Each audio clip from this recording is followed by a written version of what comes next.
Yo, it's Vertiz from the No More Black Tips podcast. I recently was on Twitter and I saw that the Georgia Department of, law enforcement was under fire for using a picture of a black man as target practice. Now, I know some people would say, oh, well, that could have just been happenstance. I would say this, as someone who has been in law enforcement for a while, when you go to the gun range, a lot of times there is no actual person. It's just a silhouette of an individual. And you're just shooting and, doing your target practice. But for it to be that specific, I'm going to probably make the statement that I always make a situation like this. There needs to be some oversight.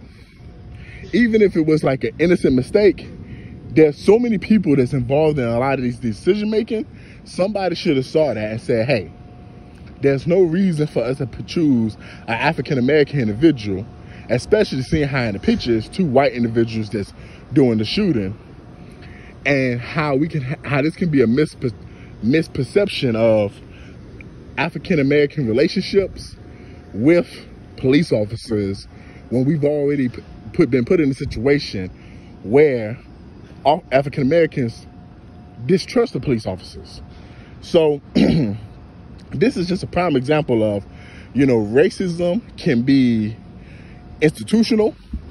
It can also be subconscious. It's not always a conscious thing when you have people that are just racist. A lot of times it's just subconscious. It's just small little things that you are being taught, even if you don't know you're being taught or you're picking up. And that's something that's very simple right there. Like in the picture, it's a black man wearing a jacket, a scully, and he's just looking back at them. Subconsciously, your brain could be picking up when you see a black individual wearing a scully and a jacket, even though it's wintertime, which is a popular outfit to wear.